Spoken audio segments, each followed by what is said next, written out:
Diz assim a palavra do Senhor: Simão Pedro, servo e apóstolo de Jesus Cristo, aos que conosco alcançaram fé igualmente preciosa na justiça do nosso Deus e Salvador Jesus Cristo.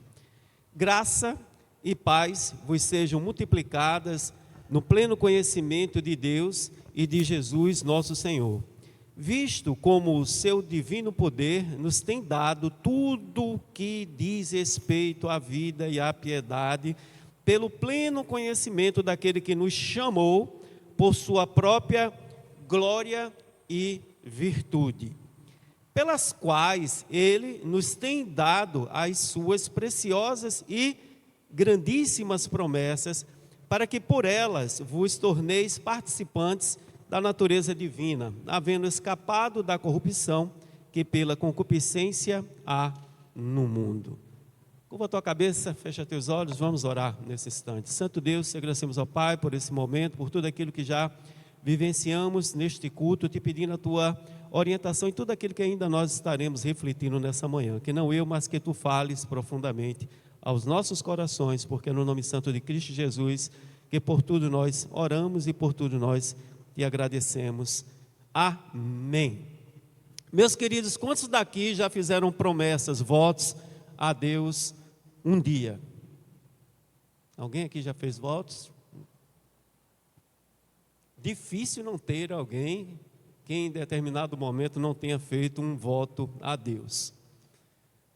Quando eu era pequeno, eu gostava muito das brincadeiras, daquele mela-mela que acontecia nos carnavais. Eu acredito que a grande maioria dos irmãos aqui, principalmente aqueles que não vivenciaram igreja desde cedo, deve ter em algum momento brincado no meio da rua com uma bombinha ou com os mela-melas da vida, e até mesmo os que são evangélicos, porque eu me lembro lá na rua onde eu morava, que tinha algumas famílias de crentes, que a meninada, carnaval, era brincadeira como um todo.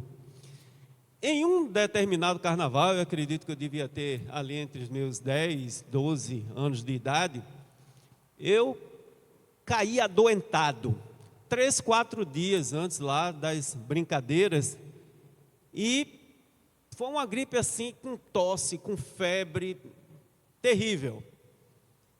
E ali na rua, né, se juntava com as meninadas, não sei, daqui dos meninos que faziam a bomba d'água. A gente pegava um pedaço de cano, cortava, arrumava uma sola, já vi que Sandro já fez muitas bombas, né?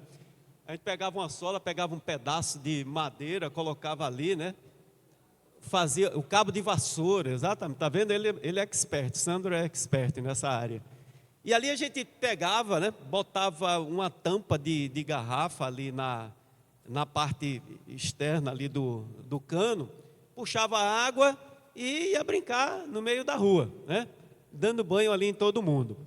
Isso a gente fazia uma semana, 10 dias antes, não era, Sandro? Para poder, quando chegasse ali no carnaval, a gente já ter a bombinha ali para brincar e ter o molha-molha, né? Aí passava a gente na rua, a gente molhava, levava carreira e todas aquelas coisas, né? Pelo visto já levassem as carreiras, né? Muitas, né? Tá certo. Eu sei que eu doente, sem poder brincar, 3 dias antes, foi aquele momento que eu estava, acho que no pior da crise, e eu fiz um voto para Deus. Fiz uma promessa, Simone, para Deus. Se Ele me curasse, para que eu pudesse brincar, eu passaria uma semana sem infernizar a vida das minhas irmãs. 5. Promessa assim, na categoria, minha gente, né? 5 irmãs, sabe? Belinha era o mais novo, depois de mim tinha 5. Tudo que eu queria era bronca, né? Eu era de um jeito que, quando eu queria fazer uma coisa, eu fazia o contrário, né? Eu ia para a escola, Belinha, e tinha 2 caminhos. Tinha um caminho pela Uriel de Holanda e tinha um caminho que era o caminho de dentro. Eu gostava de ir pelo caminho de dentro, que era um matagal, que não era brincadeira, para ficar jogando pedra, lagartixa e coisas do gênero. Mas minhas irmãs nunca queriam ir pelo lugar que eu queria. Aí, para ir pelo caminho de dentro, eu dizia que queria ir pelo caminho de fora, e insistia. Aí elas arengavam comigo, a gente vai pelo caminho de dentro, está entendendo? Aí eu ia por onde queria, mas no final das contas era... Enfim, eu disse a Deus, fiz o voto a Deus, se eu ficar bom para brincar ali com a bomba, eu passaria 10 dias, 2 semanas, sem infernizar a vida delas, né? Enfim, eu não fiquei bom, e elas ainda brincaram com a minha bomba. Isso não era possível, Sandro. Eu lá da janela, minha mãe com a febre, né? Minha mãe, você não vai para a rua. E elas lá brincando de mela-mela, umas com as outras, com a minha bomba. Pense no trauma. Enfim, minha gente, eu fiquei muito revoltado com Deus. Como é que Deus não me curou para que eu pudesse usufruir, brincar ali no meio da rua com o pessoal e ainda vendo as minhas irmãs brincando lá com a bomba? No final das contas, tudo que eu tinha projetado na minha promessa para com Deus, deu tudo errado. Não fiquei bom da virose, minhas 3 irmãs que discutiam muito comigo, acabaram brincando lá com a bomba, perdi todas as brincadeiras e é lógico, continuei arengando durante e depois da virose com as irmãs, do jeito que eu não tinha planejado, mas estava dentro dos planejamentos do Senhor. No final das contas aprendi, né? Se a maioria das nossas promessas só buscam o nosso próprio deleite, Deus não vai nos atender. As promessas de Deus visam algo bem maior do que apenas as nossas emoções passageiras. Detalhe, se eu estivesse curado daquela virose de forma milagrosa, dificilmente eu teria cumprido a promessa de não arengar com as irmãs. Essa é uma história, na realidade, de criança, mas quantas promessas nós já não fizemos diante de Deus e não a honramos depois que Deus atende o nosso pedido? Quantas? Quantas promessas a gente insiste em fazer e depois que as coisas acontecem a gente não valoriza e de repente comete as nossas infidelidades diante do Senhor? É aqui que eu quero mergulhar com vocês, começando a colocar diante dos irmãos qual a diferença das promessas de Deus e das nossas promessas. Nossas promessas são tentativas de troca, de barganha com o Senhor. Tudo que você coloca aí na sua cabecinha, né, de fazer o voto para Deus, é uma barganha. Então escutamos muito, Deus tem promessas sobre a minha vida, não é verdade? Deus tem promessa para mim, Deus tem canções aí que dizem exatamente essa questão. E na realidade isso é uma expressão extremamente perigosa, que pode trazer decepções enormes para muitas pessoas, pois o nosso desejo e a nossa promessa para Deus, diante de Deus, tem uma diferença muito grande. Por fim, o desejo e não a promessa não realizada acaba gerando cobranças e infidelidade da nossa parte para com Deus. Porque Deus é fiel, mas nós não somos. É muito naquela linha. Você faz uma promessa para Deus. Vejam só.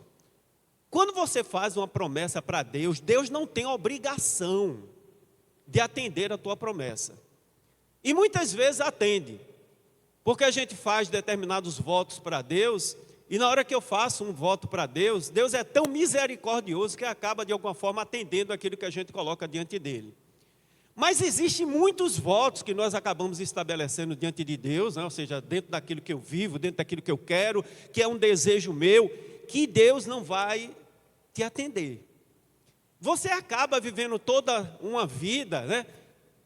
E pode chegar lá no final da tua vida e aquele voto que você fez para Deus, nunca você vai colocar aquela realidade que você prometeu diante de Deus, porque você vai passar a sua vida todinha e não vai conseguir atingir aquilo que em determinado momento você achou que era um plano de Deus para a tua vida. E o pior, né? Tem muito daquela situação, não, isso é promessa de Deus para mim. Deus não falou contigo. E às vezes até alguém chegou para você e trouxe para o teu coração uma certa confirmação, entre aspas, e você passa a acreditar naquilo como se Deus tivesse prometido que iria acontecer contigo. Veja o risco. Aí passa tempo, a coisa não acontece, não acontece. Vamos usar um exemplo bem prático aqui com vocês. Alguém aqui mora de aluguel?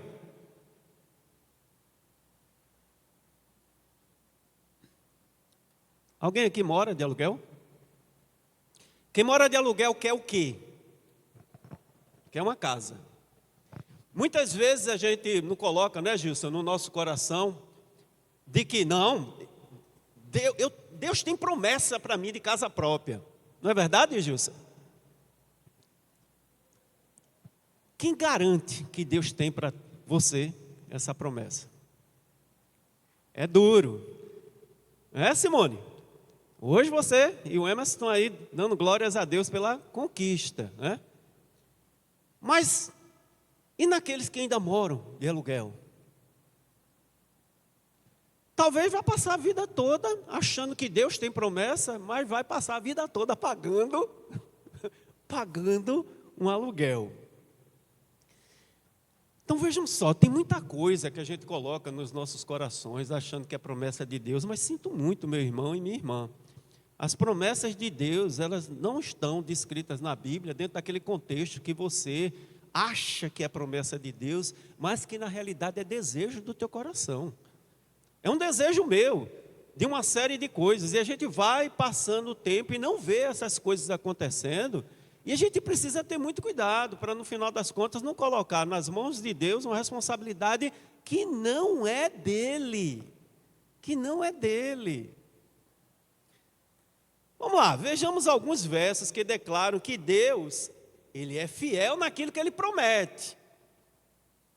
E aí é onde eu quero entrar com vocês, exatamente nesse contraponto, para poder vocês entenderem de que Ele é fiel naquilo que Ele promete, e não naquilo que Ele não promete, e que muitas vezes a gente pensa que é promessa dEle. Números 23, 19, bem conhecido dos irmãos. Deus não é homem para que minta, nem filho do homem para que se arrependa. Não é verdade? Porventura, tendo ele dito, não fará? Ou havendo falado, não o cumprirá? Mas tem um problema muito grande, né?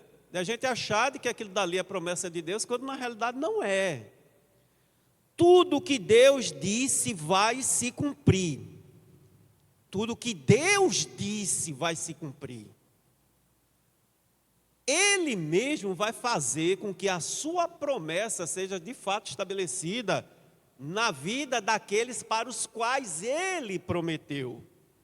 A pergunta é, o que Deus prometeu? Essa que é a grande pergunta. Eu morava numa rua e tinha muitos meninos, né? Era uma época que os meninos se juntavam para brincar no meio da rua, corria, subia, descia, jogava bola, toda aquela coisa no meio da rua. E tinha um menino lá que era muito inteligente. E aí quando se juntavam as mães e os meninos ficavam ali juntos, aí o comentário, né, saía de todo, das realidades daquilo que era vivenciado por cada uma daquelas famílias. E a mãe desse menino, que estudava no estadual de Bibiribe, fazia o ginásio lá, e eu também fazia, e esse menino era muito conhecido porque era muito inteligente, o nome dele, Carlos. E a mãe desse menino sempre comentava, quando estava lá com a minha mãe e com a mãe de outras crianças, este meu filho tem promessa de Deus, ele vai ser médico. E o coração daquela mãe, quando ela colocava essa expressão, a gente via de que ela acreditava nesta promessa de Deus para a vida de Carlinhos, que ele seria médico. Nós crescemos. Carlinhos perdia o contato com ele, mas de um desses últimos momentos da turma, daquela turma, né, neguinha? Pita, Guico, Nino, Carlinhos... Carlinhos virou caminhoneiro. Vejam só. Cadê a promessa de naquilo que esse menino tinha casas, comprou casas, porque ele não deixou de ser muito esperto, muito sábio, muito inteligente.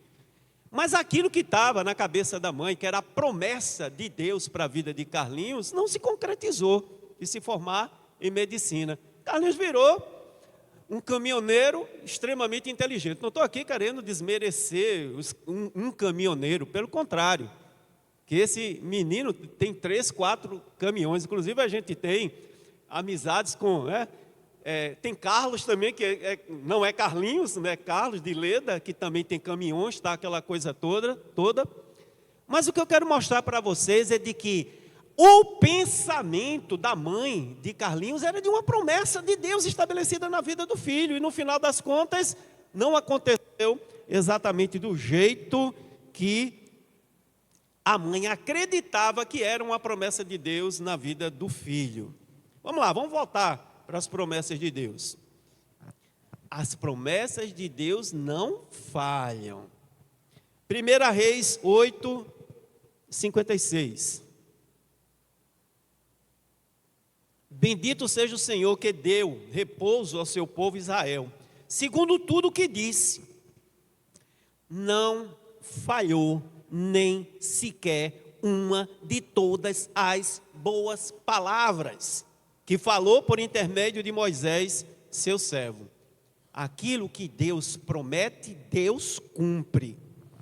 As promessas de Deus não deixam de acontecer.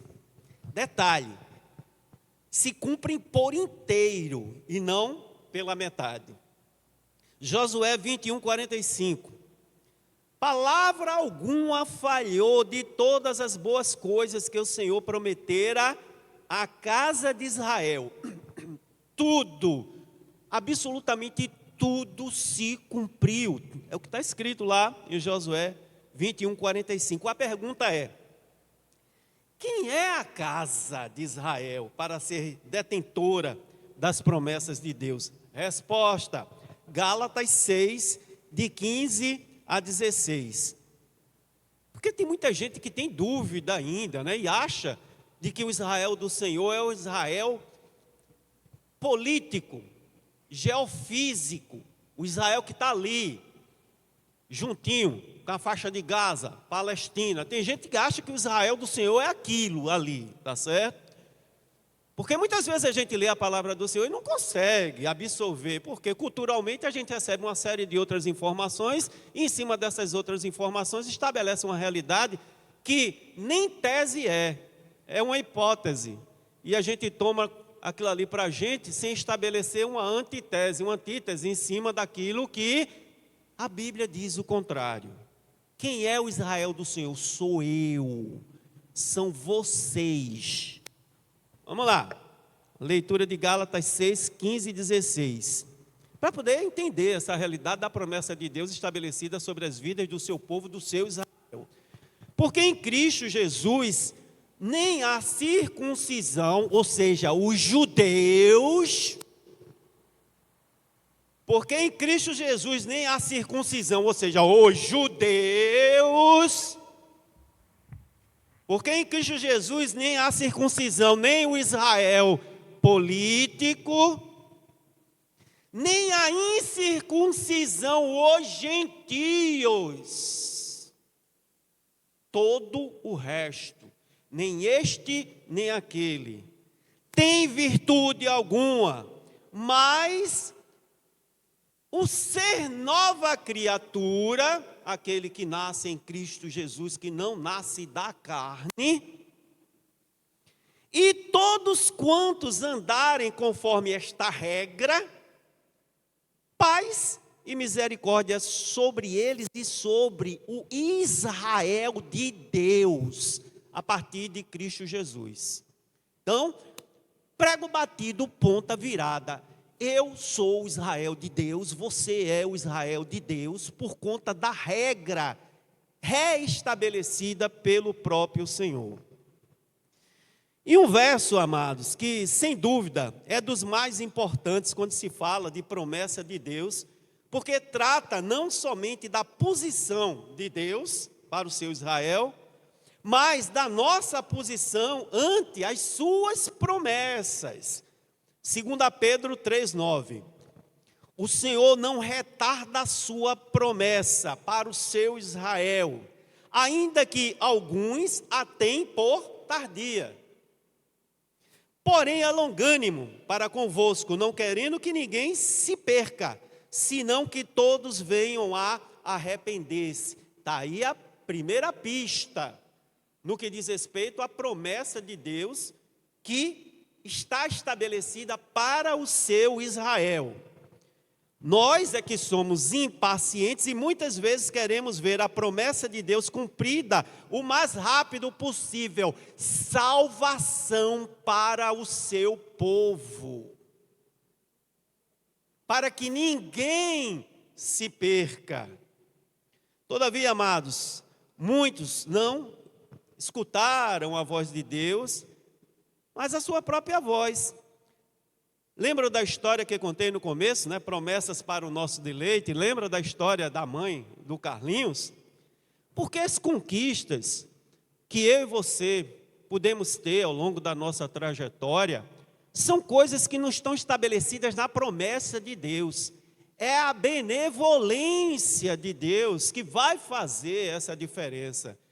Eu, Rosicleide, Sandro, Ana, a gente continua orando para que Deus um dia dê uma casa para a gente, mas isso não é promessa de Deus, isso precisa ser fruto daquilo que eu busco e oro para que o Senhor, em sua benevolência, possa nos atender. Isso na formatura de um filho, isso na conquista de a compra de um automóvel, seja lá o que for, coisas dentro de um contexto material e até mesmo dentro de um contexto relacional.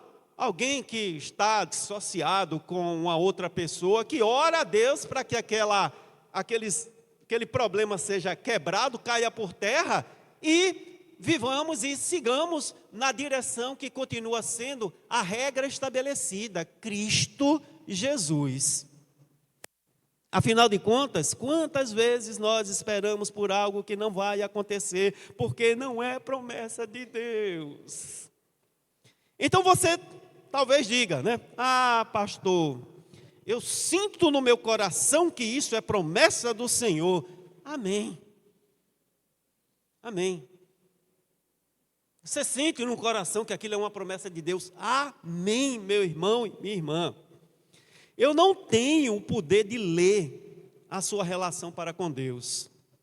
E sei que cada um tem a sua relação com o Senhor. No que diz respeito a promessas que estão permeando aí a tua cabeça, a tua mente.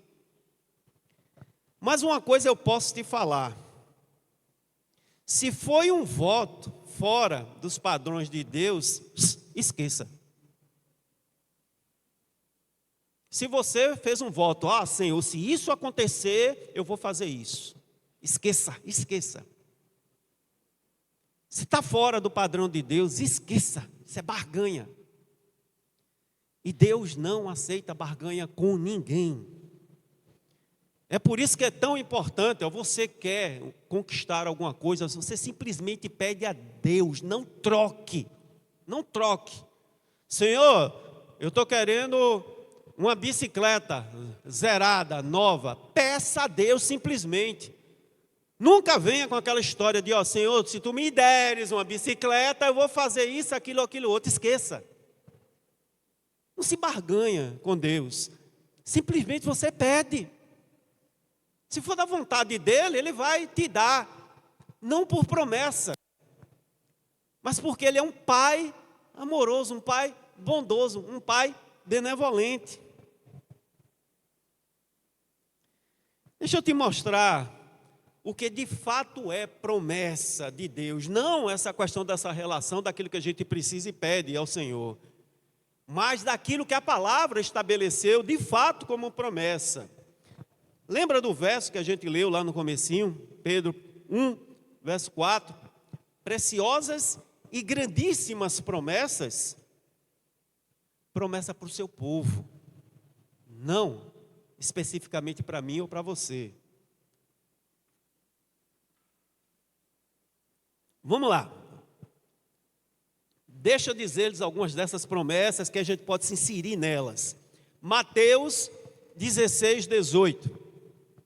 Pois também eu te digo que tu és Pedro, e sobre esta pedra edificarei a minha igreja, e as portas do inferno não prevalecerão sobre ela. Você tem um filho, uma filha que se converteu e que não está na igreja. As portas do inferno não vão se levantar contra o teu filho ou nem contra a tua filha. Porque a promessa de Deus é: aquele que vem a mim, de maneira alguma eu lançarei fora. Refrigera o teu coração. Porque a relação da promessa é de Deus para com teu filho, para com a tua filha, para com teu esposo que não frequenta a igreja ou coisa do gênero. Aquele que vem a mim, de maneira alguma lançarei fora. Esta é uma promessa do Senhor. E aí muitas vezes a gente se consome. A gente fica viajando. Como diria lá o camarada antigo, narrador, viajando na maionese. Porque a gente quer que aquela pessoa esteja dentro da igreja. Não é verdade? Não é verdade? A gente quer que a pessoa esteja aqui dentro da igreja. Parece que a gente quer vigiar a pessoa.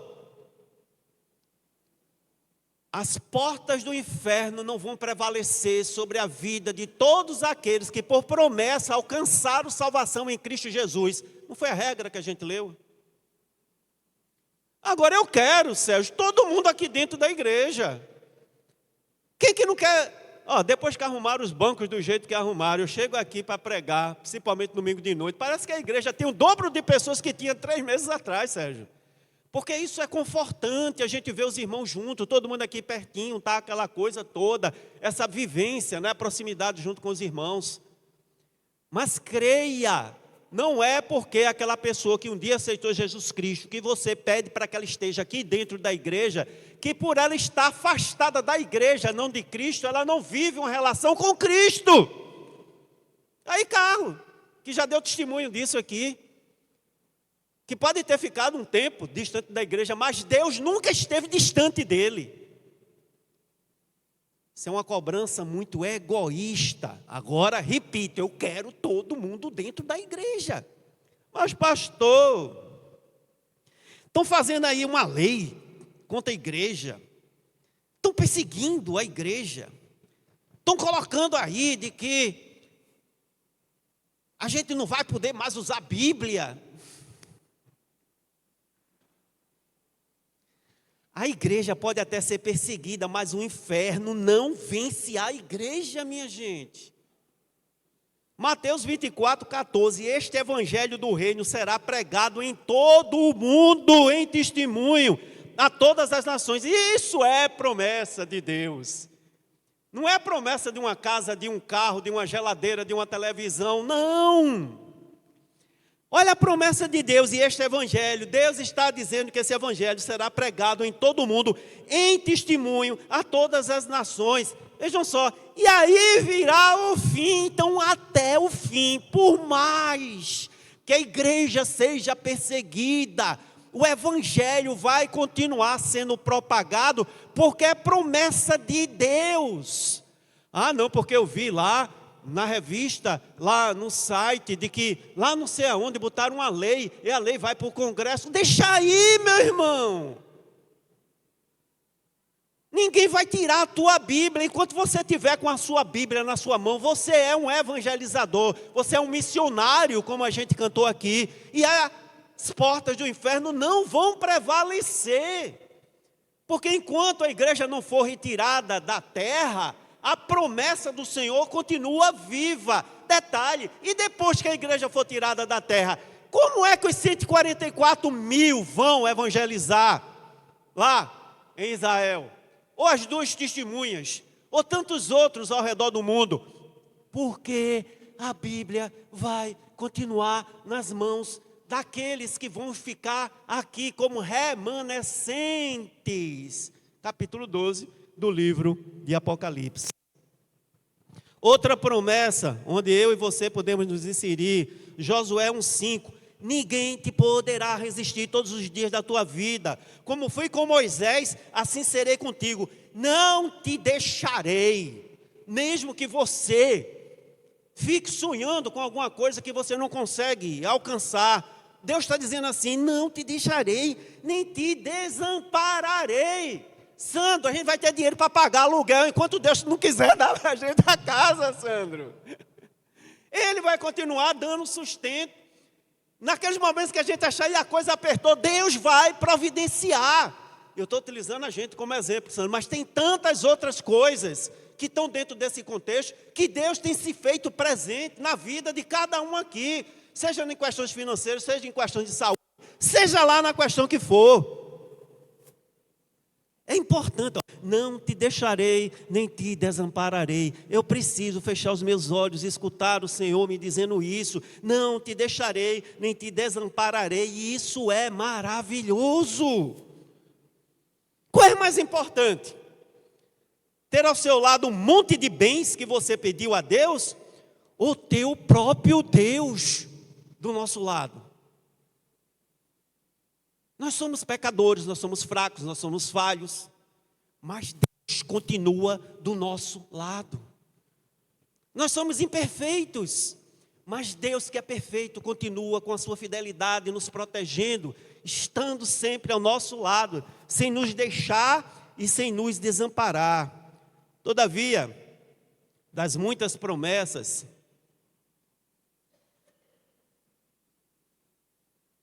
de Deus, onde podemos nos inserir, a mais importante, sabe qual é? Não é aqui. A mais importante de todas as promessas de Deus, não é aqui na terra. 1 João 2:25. A mais importante é a vida eterna. E esta é a promessa que Ele fez ao seu Israel, que Ele nos fez, a vida eterna. Essa é a promessa, sem tirar nem colocar. Essa é a grande promessa de Deus para as nossas vidas. Não é colocar no coração da mãe que o filho vai ser médico, ou seja lá o que for. Não, a grande promessa de Deus para as nossas vidas é vida, mas vida na eternidade, vida eterna.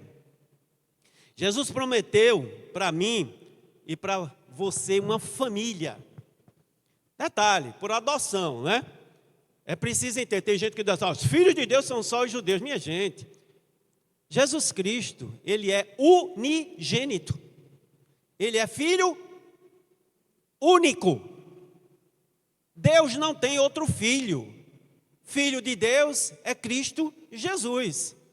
E nós adentramos nesse contexto por adoção. João 1, 12 ao 13 diz o seguinte, 12 e 13 diz o seguinte: mas a todos quantos o receberam, deu-lhes o poder de serem feitos filhos de Deus. Então todo aquele que recebe a Cristo entra na regra. Aos que creem no seu nome. É preciso crer, né? É como o apóstolo Paulo diz em Romanos 10, 9 e 10, quando ele diz, com a tua mente, com o teu coração tu creres, e com a tua boca confessares a Cristo Jesus, serás salvo. Verso 13, os quais não nasceram do sangue, nem da vontade da carne, nem da vontade do homem, mas da vontade de Deus. Não é o que você faz, mas o que o Espírito Santo leva o homem a fazer. Efésios 1, 5. E por consequência, nos predestinou para filhos de adoção. Minha gente, eu sou filho de Deus, você é filho do Senhor. É preciso, nós somos filhos do rei. Nós já somos adotados, nós já fazemos parte dessa grande família. A gente vai arengar, a gente vai discutir, a gente vai ter pensamentos diferentes, a gente vai ter ideias contrastantes, a gente vai viver uma realidade humana enquanto aqui nós estivermos. Mas da mesma forma que você que é chato e cabuloso é filho de Deus, aquele que não é chato nem cabuloso, é gente fina, também é filho e filha do Senhor. Todo aquele que professar o Senhor passa por adoção a fazer parte desta grande família. E nos predestinou para filhos de adoção em Cristo Jesus, para Ele mesmo, segundo o beneplácito da sua vontade, porque se não fosse por esse beneplácito, nenhum de nós seríamos adotados pelo nosso Deus. Gálatas 4:5, para remir, para libertar, para me libertar e te libertar, os que estavam debaixo da lei, a fim de recebermos o quê? A adoção de filhos. Deus nos adotou. Você é filho, é filha do Senhor. É esta a grande promessa de tudo aquilo que o filho vai ter por herança, conquistado não por mim nem por você, mas por Cristo Jesus na cruz do Calvário. Para a gente finalizar, semana passada foi Sleide, essa semana sou eu, viu, Sleide? Max Lucado, de novo. Tem um livro bem interessante, ele ainda se move nas pedras. Quem ainda não leu, leia.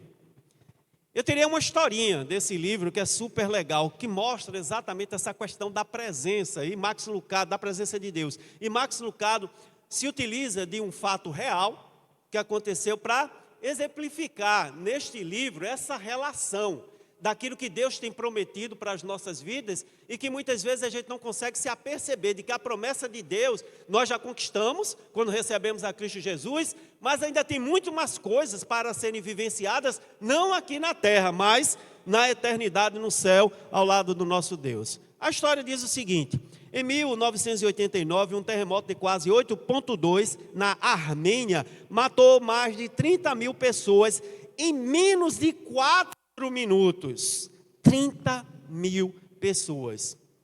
É surpreendente como tais tragédias muitas vezes trazem o melhor das pessoas.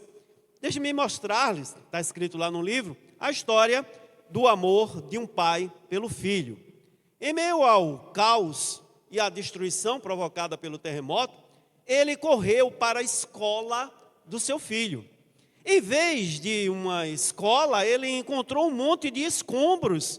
Imaginem o que passou por sua mente.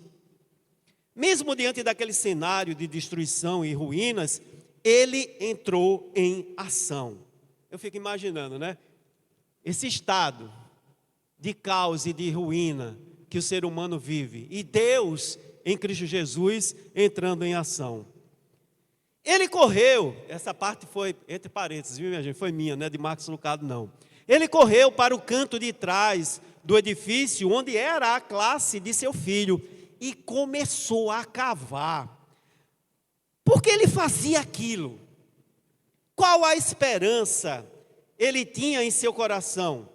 Quais eram as chances de que seu filho poderia ter sobrevivido a tal destruição? Tudo o que ele sabia é que ele tinha feito uma promessa àquele filho de estar sempre ao seu lado. A gente está falando de um homem, imagina Deus. Foi essa promessa que moveu as suas mãos e motivou seu coração. Quando ele começou a cavar, outros pais tentaram puxá-lo para fora dos escombros. Diziam: é tarde demais. Eles estão mortos.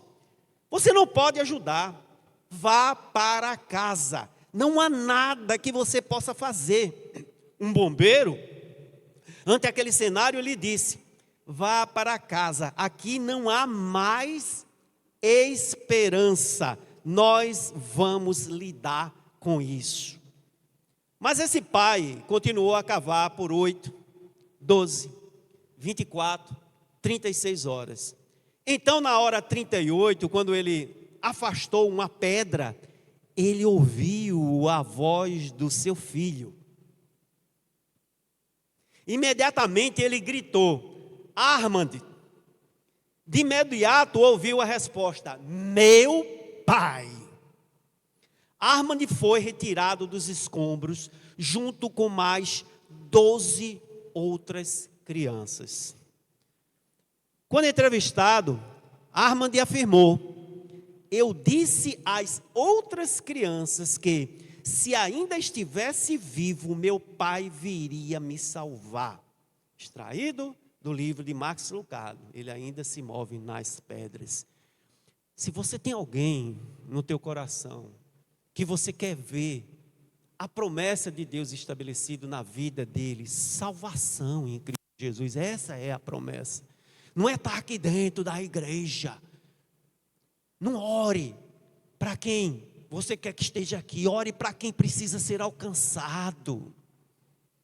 Ore por aquele que a promessa de Deus ainda vai ser concretizado, aquele perdido, aquele que precisa de fato alcançar tudo aquilo que Deus prometeu para os seus filhos, para o seu Israel, para que essa grande família seja aumentada por adoção daqueles que ainda carecem ter um encontro com Cristo Jesus. A história do pai de Armand é imagem dessa realidade, que mesmo em meio ao caos, que você olha assim e diz assim: pai, não tem mais jeito para a vida daquela pessoa. Tem, minha gente, tem. Se aquela pessoa ainda não professou a Cristo Jesus, ore pela vida dela, ela pode ser alcançada. Assim como nessa história, nosso Pai estará sempre pronto para salvar seus filhos. Suas promessas são eternas e Ele nunca desiste daquele que Ele, por ser conhecedor, aquele que Dantes conheceu da história, Ele sabe cada um daqueles que estarão um dia fazendo parte desta grande família do nosso Deus. Assim como nesta história de Max Lucado, a promessa de Deus não é baseada nos teus sonhos, nos teus desejos aqui na terra, mas na tua vida eterna lá no céu. Que Deus nos abençoe nessa manhã. Hoje à noite eu não estarei aqui, estarei na Igreja Batista da Redenção. Estaremos aqui, nosso amado pastor Dativo, trazendo a mensagem para a igreja. Dia 17, reforçando, estaremos reunidos aqui no nosso culto de doutrina, que não será o culto de doutrina, será um culto de comissionamento, e à noite vai ser reforçado, novamente, o pastor Marcelo já colocou. Venha, participe, se envolva, se faça presente, para que como igreja estejamos orando por tudo aquilo que vai acontecer, já visto por Deus em suas promessas, para que aqueles que vão fazer parte do Israel de Deus possam ser alcançados com Deus, utilizando cada um daqueles desta igreja que ali vão estar como canal de bênção na vida de muitos perdidos e de muitos salvos que vão estar lá vivenciando esse momento junto conosco. Que Ele assim nos abençoe. A gente vai cantar uma canção para finalizar esse momento cultico, e logo após estaremos orando pela vida dos irmãos, e eu vou pedir no final da canção que aqueles que têm, eu sei que você tem uma pessoa na tua família que você quer que seja alcançado ou alcançada por essas promessas, a verdadeira promessa. Eu quero que no final da canção que você fique de pé, para que a gente ore juntos, para que Deus alcance cada uma dessas pessoas perdidas, aquelas pessoas que fazem parte da tua família, aquelas pessoas que não fazem parte da tua família, mas que você conhece, e que você quer que a mesma promessa que um dia te alcançou, também alcance a vida desta pessoa.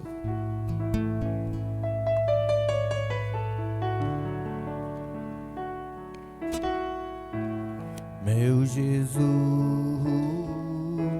Salvador. Tua promessa de salvação. Ajuda-nos, ó Senhor, a sermos instrumentos nesta obra. Que o Teu Espírito atue na vida de cada uma destas pessoas e que continue atuando também nas nossas. Senhor, nós acreditamos em todas as tuas promessas e sabemos o quão maravilhoso é experimentar, se cumprir na vida, a experiência de certeza da salvação. Dá-nos, ó Pai, a alegria, a felicidade, o prazer, para a glória do teu santo nome, bendito seja ele. Senhor, de ver estas pessoas que estão agora em nosso coração e que colocamos diante de ti, vendo a experiência da alegria da salvação. Em nome de Jesus.